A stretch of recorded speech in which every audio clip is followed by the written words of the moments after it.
대해서 소개하겠습니다. 먼저 목차를 소개하도록 하겠습니다. 숫자 세개로 기록을 낸 사람들, logarithmic counting, logarithmic thinking, summatizing, approximate number system, 저의 생각들, 그리고 끝맺음으로 발표를 읽도록 하겠습니다. 먼저 숫자 세개로 기록을 낸 사람들을 소개하겠습니다. 마이크 스미트는 한 손에 125까지 세어 세계 기록을 달성했고, 제레미 할퍼는 3달 동안 숫자만 세어 100만까지 세어 세계 기록을 달성했습니다. 이 숫자들은 누구에겐 작을 수 있지만 이렇게 생각을 해볼까요? 1000초는 약 17분, 제레미가 센 100만 초는 약 11일, 그리고 10억 초는 약 31년입니다. 이때 logarithmic counting을 소개하도록 하겠습니다. 앞서 말한 사람들은 모두 우리가 흔히 아는 일씩 더하는 방법으로 기록을 세웠습니다.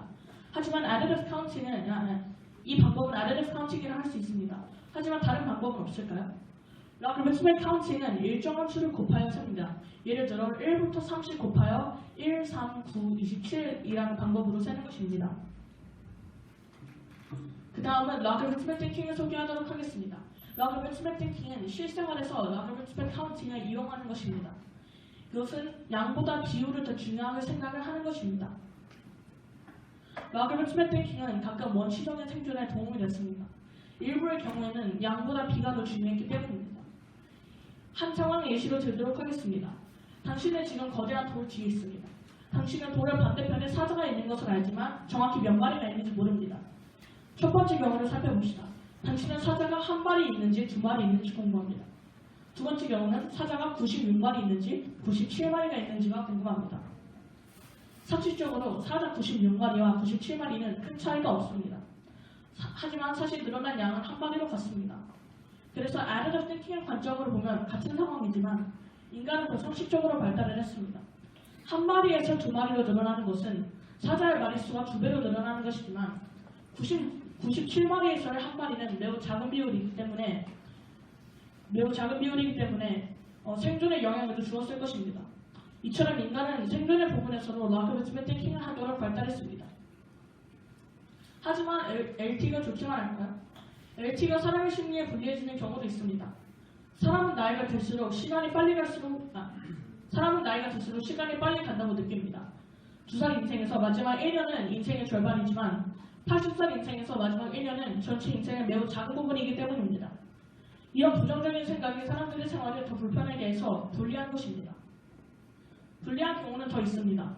Psychophysics Price Paradox라고 있는데 한 연구에서 사람들은 10달러 구매해서 5달러를 절약하려 하지만 200달러 구매해서는 5달러를 절약한 마음이 없다는 결과가 나왔습니다. 같은 돈의 양이므로 사람들은 돈을 똑같이 5달러가 더 줄지만 비율에 따라 같은 양을 절약하지 않는다는 불리한 구매가 이루어지는 것입니다. 다음 그림들의 점들을 한번 세보세요.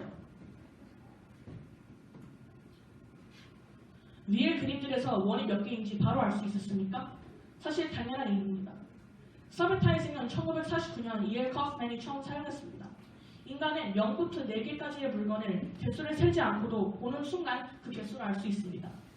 4보다 더 많이 서비타이징을 할 수 있는 사람도 있지만 4까지의 수를 서비타이징 할 수 없는 사람은 없습니다.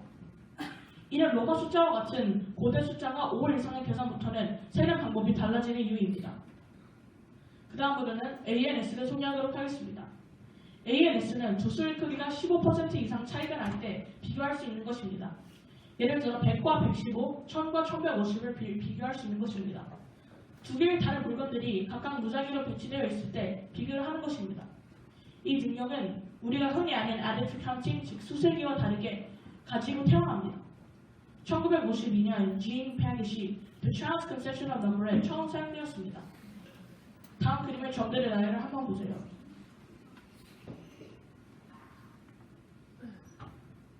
먼저 첫 번째 그림을 살펴보시면 노란색 점이 12개고 파란색 점이 6개여서 비율 차이가 2배가 납니다.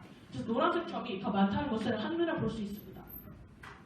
하지만 두 번째 그림을 보시면 왼쪽 그림에는 점이 30개, 오른쪽 그림에는 점이 37개여서 비율 차이가 크게 나지 않기 때문에 비교하기가 더 어려운 것을 살펴보실 수 있습니다. 그 다음으로 제가 생각한 logarithmic thinking의 예시를 발표하도록 하겠습니다. 반올림은 정확한 숫자가 필요하지 않을 때 사용합니다. 예를 들어 해수욕장 인구를 반올림합니다. 예를 들어 해수욕장 인구가 25,010명이라고 할 때 반올림을 해 10이 빠져 25,000명이라고 합니다. 하지만 해수욕장 인구가 90명 정도밖에 안 될 때는 10과 90의 비율 차이가 크게 나지 않아 반올림을 한다고 해도 10을 빼지는 않습니다. 저는 이 락그스베 탱킹을 긍정적으로 봅니다. 사람들이 대략적인 수만 알아야 할 때 필요 없는 수를 빼는 것을 합리적으로 보기 때문입니다. 그 다음은 제가 서비타이징의 제 의문점을 발표하도록 하겠습니다. 서비타이징은 0부터 4개의 물건이 있을 때 세지 않고도 개수를 알 수 있는 것이었습니다. 하지만 우리의 손가락이 5개이니 0부터 5라는 숫자에 익숙해져 4가지보다는 5가지의 숫자를 서비타이징할 수 있어야 더 합리적이라고 생각을 했기 때문입니다. 저는 사후수 세계에 관한 신비함을 더 가지게 되었습니다. 끝맺음으로 발표를 잇도록 하겠습니다. 세상에서 잴 수 있는 가장 작은 길이는 무엇이라고 생각을 합니까? 이론적으로 플랭크 렌즈입니다. 1.6 곱하기 10을 마이너스 26제곱 나노미터입니다. 우리가 보통 알고 있는 공간이 더 존재하지 않게 되는 크기입니다. 더 작은 길이를 재면 블랙홀이 생겨 관찰하고 있던 물체를 잃게 됩니다. 그렇다면 잴 수 있는 가장 큰 길이는 무엇일까요? 바로 관측 가능한 우주 100평미터입니다. 그 중간은 바로 인간입니다.